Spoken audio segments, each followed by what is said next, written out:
Moral philosophy is something that a lot of us don't think about. I mean, I do, but a lot of us don't.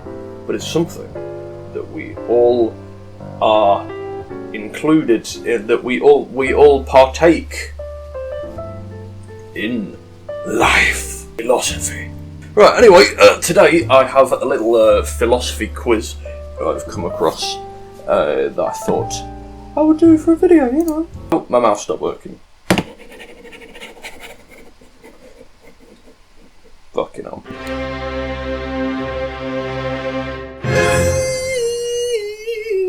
You pass someone in the street who is in severe need and you are able to help them at little cost to yourself. Are you morally obligated to do so? Strongly obliged, weakly obliged, not obliged. Right, well, I mean,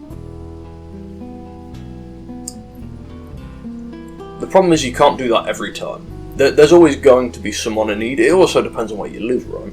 So if you live in an area where there's a million fucking homeless people, you can't help everybody you pass who is in need. Are you morally obligated to do so? As whether it's right or wrong, but whether you are morally obligated to help. What do we mean by severe need here? Because if somebody's like bleeding to death on the floor, and I can, and I can just help them very easily, then obviously you should help them. But if every other person you come across is bleeding to death, then are you morally obligated to help everybody? I don't know. I mean, in that scenario, I think you should help as many people as you can, but you can't help everybody. But is that besides the point? Are you morally obligated to help as many people as you can? That is a crime in some places, isn't it? Where if you can stop, say, if you like obviously see a bus hurtling towards a deaf guy and you choose not to help when you easily could, that's a crime in some places, right? There's somebody in need right in front of you. Generally, that's seen as like you should help that person.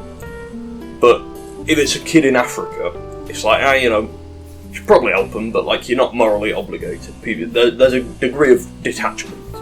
I'm going to say weakly obliged. I'll say weakly obliged. Because they're in severe need, you're able to help them at little cost to yourself. Yeah, okay. You know what? Thinking back on it now, I think that was actually a pretty fucking obvious one. I'm thinking about it too much.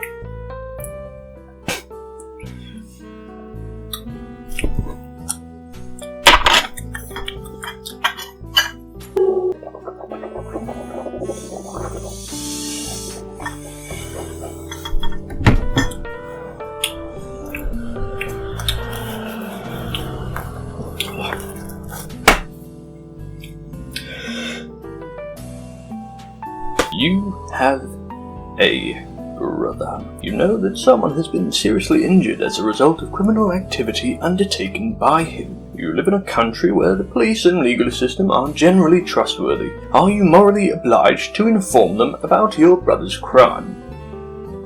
Oh yeah, my footage yesterday died, which is ironic because I stopped recording sooner than I would have liked so that the footage wouldn't die.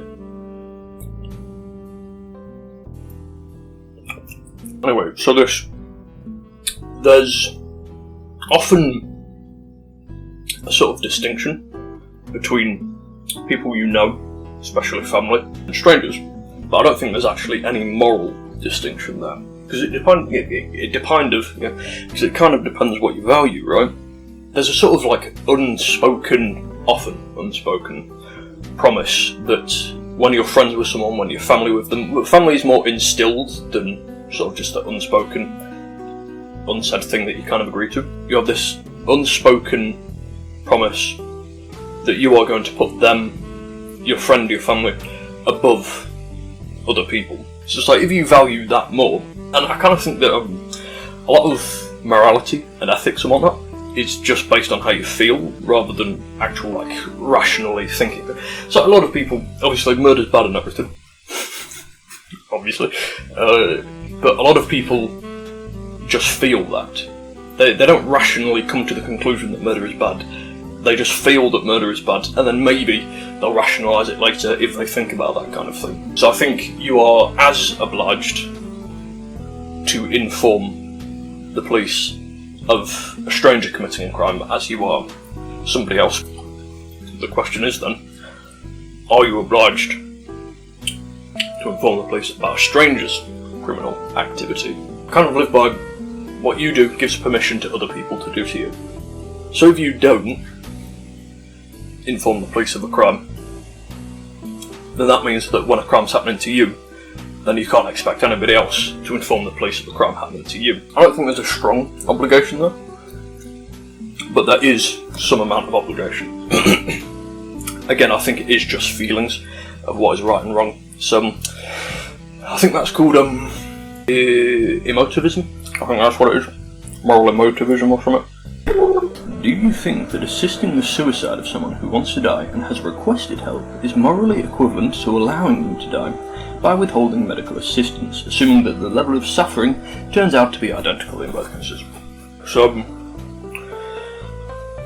it's not equivalent because in one case you are allowing something to happen, and in the other case you are making something happen, or you are assisting in something happening. So it's like seeing a crime happening and seeing somebody rob a bank is much different to helping the people rob the bank, you know. I don't think it's morally equivalent, but is it right, is it wrong? That's another question.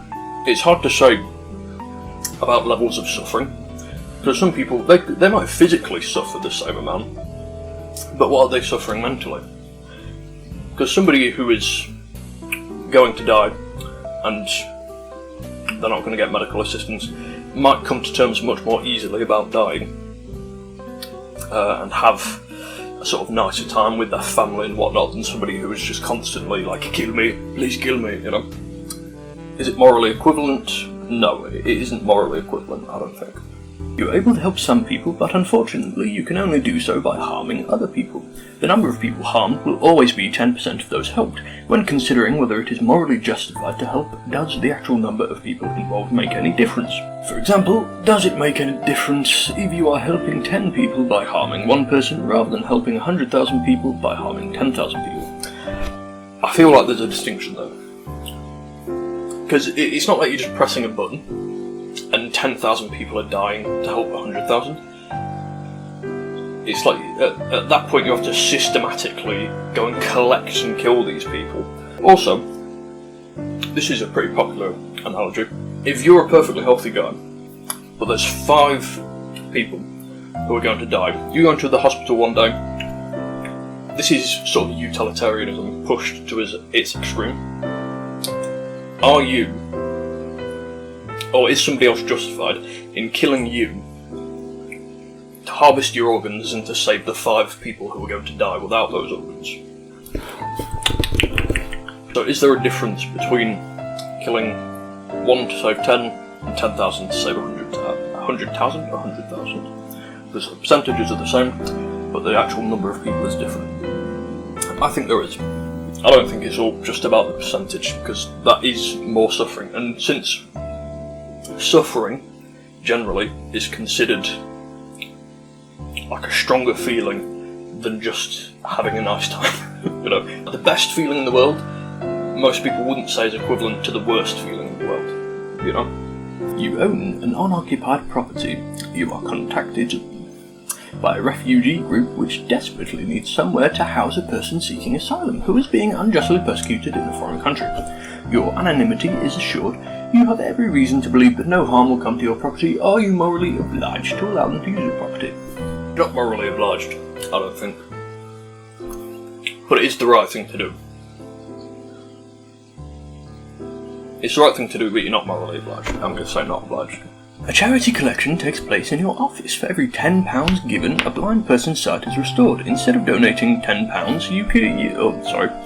Instead of donating UK £10, you use the money to treat yourself to a cocktail after work. Are you morally responsible for the continued blindness of the person who would have been treated had you made the donation? An example by the guy Peter Singer. He's also got like all this charity stuff. It's good to look into. You can calculate how effective your money will be at helping in certain charities. So I think it's good. So it's like you can donate £15 or whatever. That will help deworm 44 children or something. You know. The reason why I brought him up, Peter Singer. I think it was Peter Singer. He has this analogy of you come across a drowning child. You can help them. They're right there. Drowning child, but it will ruin your £50 shoes. Is it morally okay to say I don't want to help the child because I will ruin my £50 shoes? And he extends this to charity. This does kind of go back to what I said in the first question, is you can't continually do this. Anytime you want to make any frivolous purchase, hell, even just purchasing stuff that is like a baseline, this will keep you alive. Purchasing any more than that would mean that you are responsible for any person that you could have helped. Because there is always going to be a certain amount of suffering, regardless of what you do. So are you morally obliged to help every single person with their suffering? You're not responsible for that person's suffering, but if you could alleviate that person's suffering, and all it costs you is a cocktail, then is that the right thing to do? And is it the right thing to do it every time? So it's like if you just say, I'm going to take one segment of my life, and it will be drinks. Yep. It won't be fast food or anything, it will just be drinks. I'll take that segment of my life, and everything that I would have spent on that, I'll give to charity. I'll give to these blind people's charity.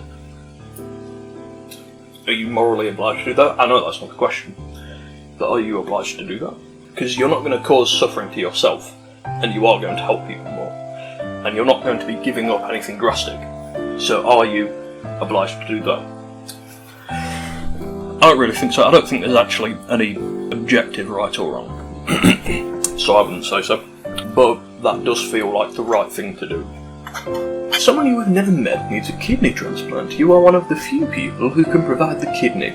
Would any moral obligation to provide the kidney be greater if this person were a cousin rather than a non-relative? I already talked about this actually. I don't think there's any greater moral obligation or distinction. There is the argument of people you know. These people do good things for me, therefore I should do a good thing for them over a stranger. You don't know the moral character. You don't know the character of somebody that you don't know, whereas you do know the character of somebody that you do know.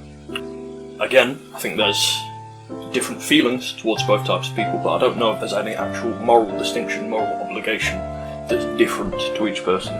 You can save the lives of 1,000 patients by cancelling 100 operations that would have saved the lives of 100 different patients. Again, this is utilitarianism. Practically, I know that a lot of philosophy, especially moral ethics, isn't exactly about practicality, but how the fuck do you save 900 more people with 100 people's worth of operations in the same time frame of 100 different people? Practically don't make any fucking sense, does it, mate? Fucking no bad. Are your moral obligations to people in your own country or community stronger than those to people in other countries and communities? Again, it feels like there is, but I don't actually think there is. I don't think there's a true, objective moral distinction. Yeah. You deliberately sabotage a piece of machinery in your workplace so that when someone next uses it, there will be an accident, which will result in the person losing the use of their legs. Are you morally responsible for their injury? Yes. Hold on. So, the only argument against this that's readily apparent is because you are not directly causing the harm with your bare fucking fists, then it can't be your fault. So, somebody with this philosophy is saying that if I place an IED in the middle of a road, and then when a car comes over, it blows up, killing everybody inside, that it's not my fault because I didn't individually beat each person to death in the car. Yes, this person is responsible. They deliberately sabotage a piece of machinery with the intent that it will harm somebody. So they're not deliberately harming a specific person, but they are choosing to deliberately harm just the next person. It's like, there is full responsibility on that person. Ethically and fucking legally. That's a very obvious one. You know the identity of someone who has committed a serious crime resulting in a person being badly injured. Are you morally obliged to reveal their identity to an appropriate authority so that they are dealt with justly? Obliged, again, obliged is a strong word, I think partly, yeah. You can save the lives of 10 innocent people by killing one of them. So we've already asked this question. Are you morally obliged to do so? No. I mean, it's like the trolley problem. You have a lever that can switch which track a trolley is going to go onto. On one track it's tied one person, on the other track it's tied 5 people. The trolley is initially going to run over the 5 people. Do you switch the track, meaning that you are responsible for the death of the one person, but you save 4 more people? 4 less people die. 4 less people die. Is it better to allow something to happen, or to commit a wrong to do more of a right? Again, there's a lot of utilitarianism in this. If you've not got it at this point, utilitarianism being the needs of the few outweigh the many, the needs of the many outweigh the needs of the few, basically. You are required to send a person a gift, and you have bought a bottle to drink to send them.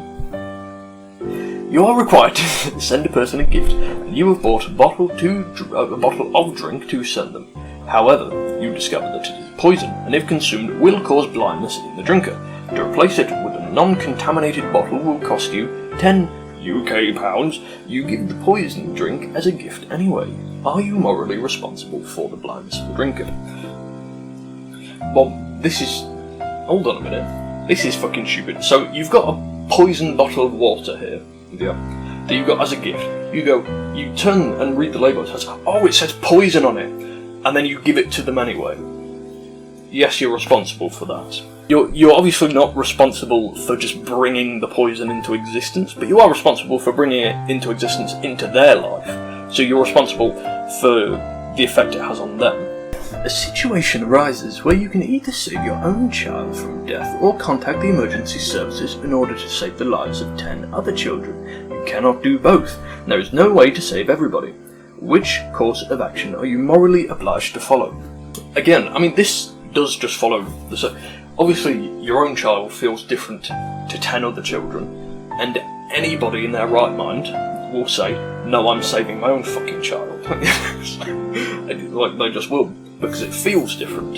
You could argue that you chose to bring that child, your child, into the world, so you have responsibility over them, but you don't have responsibility over other people's children. So it's like you are more responsible to save your own child than 10 other children. However, you are causing more suffering, so does that balance out? Which course of action are you morally obliged to follow? If you're following your word of like, I have chosen to be responsible for this individual, I will be responsible for this one, or I can save these people, and I will be partly responsible for their suffering, but they are not mine to be responsible for in the first place, whereas this one is mine to be responsible for. Personally, I say that you are more morally obliged to save your own child, I think. You can save the lives of 10 patients by cancelling one operation which would have saved the life of a different patient. Are you morally obliged to do so? Because obviously this is sort of a gelling of 2 questions that came before. It was the cancelling operations and the 10%, 1 to 10 and 10,000 to 100,000. I find it harder to make the distinction of what is right and wrong compared to like 10,000 to 100,000 people. If you have to kill 10,000 people to save 100,000, I think that's wrong. That feels very wrong. But one person to save 10 people, that feels kind of backwards as well. I can't remember what the term is. Like, one death is a tragedy and 100,000 is a statistic, except I feel the opposite way around. I don't know. Because in some way it is just about the amount of suffering that's going to happen. 10,000 people suffering is a fucking huge amount, even when saving 100,000 people. But one person suffering is more equivalent to saving 10 people. I think that's the sort of...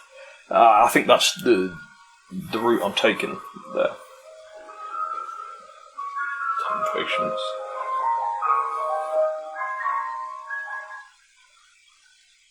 If you buy one ice cream, is that equivalent to killing 10 people? You know what, because I'm finding the other questions around it too hard to answer, I'm literally only going to answer this one. Are you morally obliged to do so? No, you are not morally obliged to kill somebody to save other people. You own unoccupied property. You are contacted by a welfare organisation which desperately needs somewhere to house a person from a nearby town who is being unjustly persecuted. Your anonymity is assured. You have every reason to believe no... This is just rephrasing the first question. It's like, if somebody from another country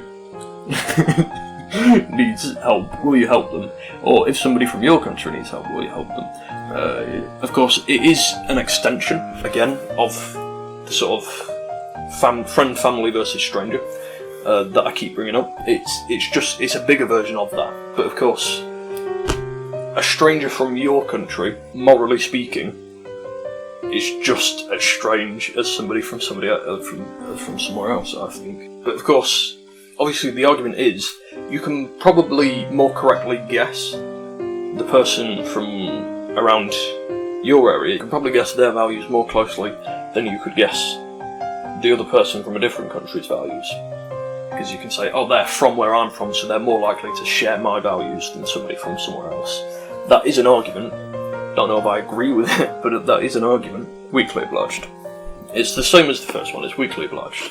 You become aware that a piece of machinery in your workplace is faulty, and that if it is not repaired, then there will soon be an accident, which will result in someone losing the use of their legs. Despite knowing that nobody else is aware of the fault, you take no action. Shortly afterwards, the accident occurs, and someone does lose the use of their legs. Are you morally responsible? This, again, is what I was talking about earlier, so kind of, it's like with the trolley problem, is allowing something bad to happen, equivalent, better or worse, than partaking. I don't think it's worse.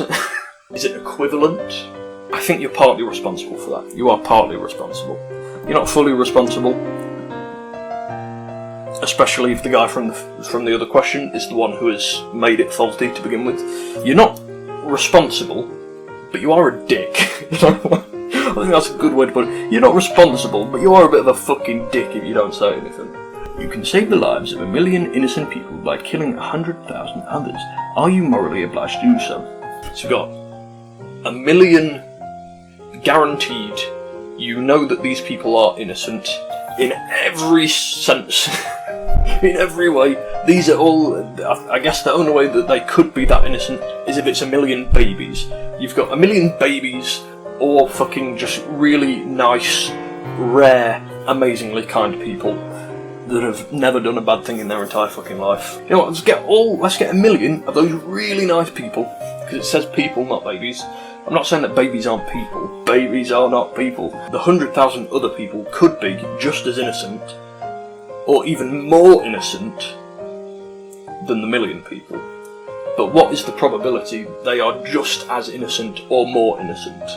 I'm not sure where the changes come from, actually. So, 1 person to save 10 people is like a hard question for me to answer. 10,000 for 100,000 is easy, no. But 100,000 to save 1 million goes back to being a hard question for me. Because like 1 million people, that is going to have a big fucking effect on the world. 1 million people. 16 zeros. Morally obliged, no. Could it be the correct thing to do though? I have no idea. Yeah, you make no fucking judgments, I don't care about that. I don't care how you judge me. So I'm a score of 58. So if you've got very flexible morality on this side, and an inflexible morality on this side, I'm slightly to this side, but I'm mostly centre. I have no idea if I agree with that or not. I feel like I have a very flexible morality.